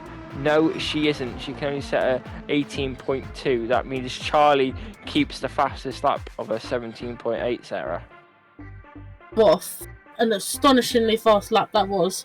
Like I say, obviously over a second quicker from the times that we've seen previously. So a good job from Charlie there, and that 4GT being a rocket over Road Atlanta. But yeah, that was quite a good race. Obviously racing in the dark at the end there, it was quite interesting to see all the cars going around, especially obviously the cars that have changed their liveries, made it special for the night race. They did look pretty good on track, but obviously we lost Phil about just over halfway during the race, but everyone else, you know, having a bit of a tough time with tyres, I would say, and fuel, especially Midnight right at the end. Obviously when we cut to him, he had barely any fuel left. He might have kind of had to, you know, blow that car past the start finish line, but yeah, just being able to hold off Charlie. So well done Midnight there. But apart from that, I've got to say Dark Lord again, another dominant win. and Mclaren and Pedro not too far behind, so very impressive from them, Kirk. Yeah, absolutely. Gotta say, can't really count out Charlie neither. Charlie drove a very impressive round this round, Sarah. Yeah, that's I'd agree with that 100%. Obviously, a P6 finish, but also the sprint race win that will kind of boost him up in the points table as well. And yeah, I think he'll be very, very happy with how he finished today. He's been asking for a good result, and I think today is just what he needed. So obviously, that hopefully will boost his confidence going into round 9 and for the rest of the season. Yeah, absolutely.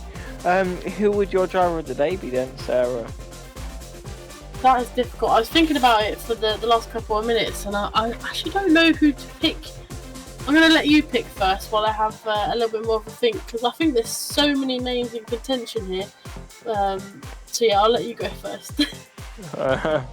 I think for me, contention is between 2 drivers. I'm not quite sure who deserves it more. Pedro drove a very good round, obviously getting P2 in the sprint race, only just missing out on first place, and then obviously finishing P3 in the feature race. But then also you got to say, Charlie again got to be within a shout of driver of the day as well. Obviously winning the sprint race and then driving a very solid. Maybe not the greatest feature race that we've ever seen, but a very solid race. And obviously taking fastest lap is never easy with the types of drivers we've got in the field. So the more I think about it, the more I'm slightly leaning towards Pedro because he had a very strong round, Sarah. Yeah, I can't agree with you there. I think obviously Charlie having an amazing round. Pedro also having a pretty good round. I think you could also probably say, obviously, Dark Lord as well, again, another win. I think he's done an amazing job. But it's tough because McManley as well is another honourable mention. Another P2 finish. He's waiting to get onto that P1 position, but he's doing an amazing job to try and get himself into, getting that win. But I think I'm going to give it to Pedro and Charlie, because I think, like I say, he's been wanting some good results, and how he drove that race, I think he fully deserves driver of the day as well, alongside Pedro. Yeah, I couldn't agree more with you, Sarah. But yeah, obviously that rounds off round number 8. Round 9, we're going over to High Speed Ring. That's going to be a bit of a challenging track for some of the cars. Obviously, it all really depends on top-end speed. Obviously, we've got a lot of banked corners in High Speed Ring. So it's going to be another very difficult track for some of the cars. But looking forward to doing it for High Speed Ring, Cook. Yeah, absolutely. We know it's a bit of a tyre muncher as well, High Speed Ring. So it'll be interesting to see the cars that are better on its tyres compared to cars that are obviously worse than the tyres. Like, we know how bad the Ford GT and the Ferrari can be on their tyres. So it'll be interesting to see if they can do quite well or not. Yeah, obviously, again, tyres, fuel, it's all going to depend on, again, track positions. It's going to be a very interesting races, I suspect. Again, all of these have been very interesting, and I always enjoy, trying to predict the driver's strategy, but it's always the most difficult job because the cars you think would have to follow a certain strategy then do the complete opposite, and then you've got Midnight that goes for the unique strategy all the time, but sometimes that pays off. But yeah, I think obviously looking forward to High Speed Ring. There's going to be, like I say, a good race and a battle of the top end speed cars. I think the Supra and the Ford GT are going to do well, but obviously, like you say about the tyres, will they be able to hang on? But before we end, I think we should go and hear from the drivers and see how they got on from their perspectives. Yeah, absolutely. Yeah, let's hear from the podium finishers.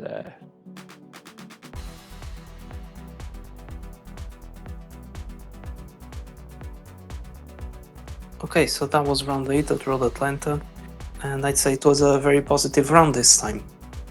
Starting off with qualifying, getting that P4, I actually felt quite good about it because I knew that Midnight and Phil ahead of me were on the softs.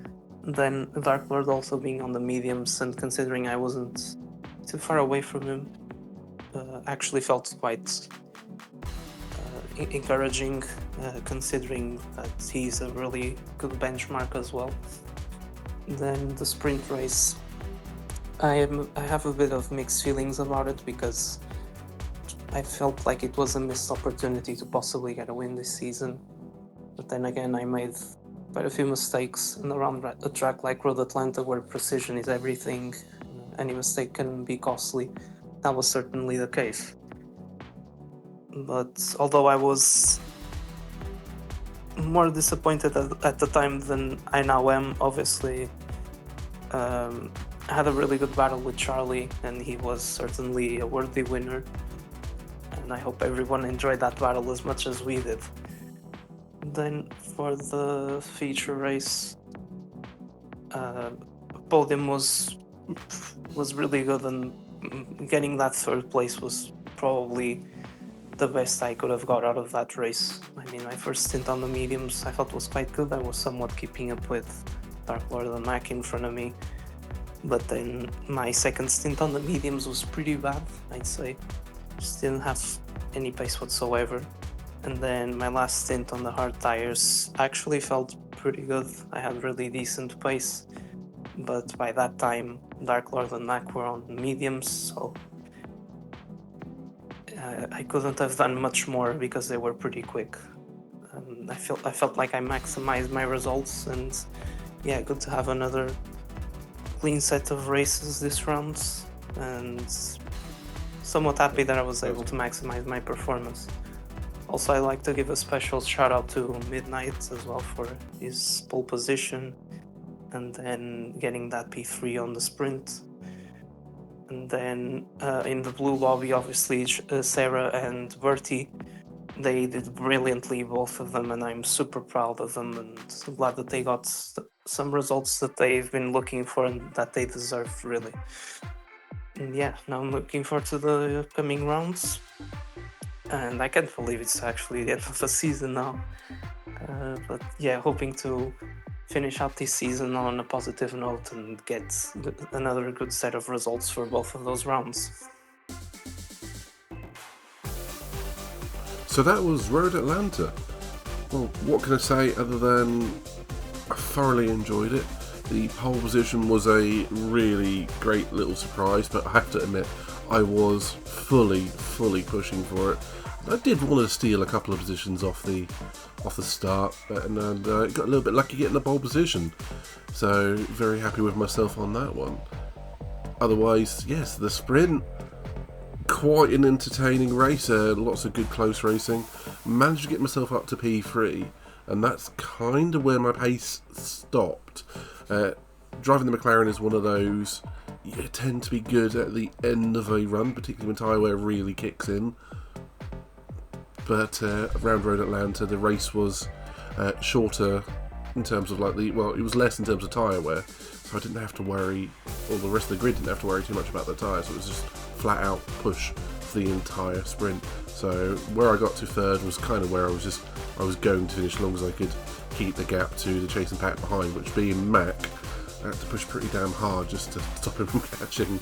But I have to say I had a great view of the battle for P1 between Charlie and Pedro, and both of them put on a great display. And although it must have been frustrating for Pedro not to get the win, I bet he was happy getting the podium, and Charlie would have been ecstatic using the straight line speed of the 4GT to hold Pedro off. Great driving from the pair of them. And then, well, the feature race didn't exactly go to plan. I was too busy listening to the in-game chat as the race was about to start, and I jumped it. I forgot to put the handbrake on. So, oops, that happens. Which then became a little bit of a random race. I was a bit out of sync.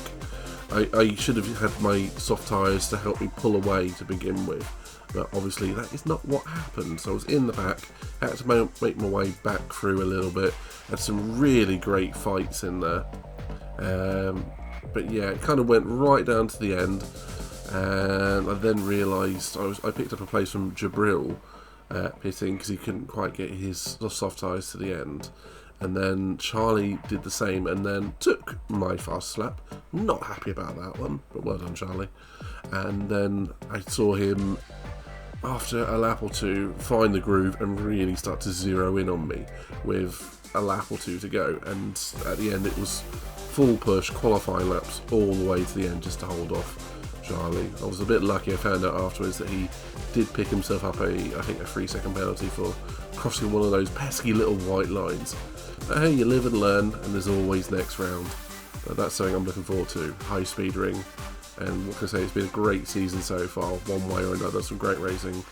Let's see what next race can drill up for us.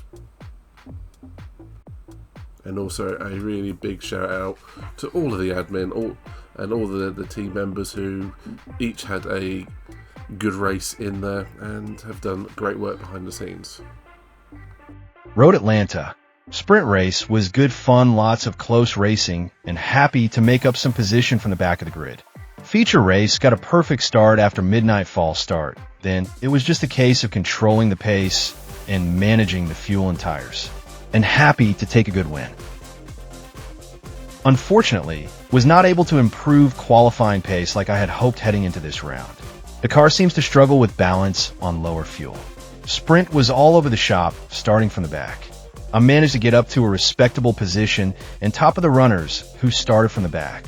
Pace was there to take P1, but it is just simply impossible in these sprint races at the last few tracks to overtake all the cars in the field in 15 minutes. Feature race was good, and I am happy with another podium. One was on the cards, and the Ferrari was one of the fastest cars on track, but starting towards the back after qualifying really limits what I can do.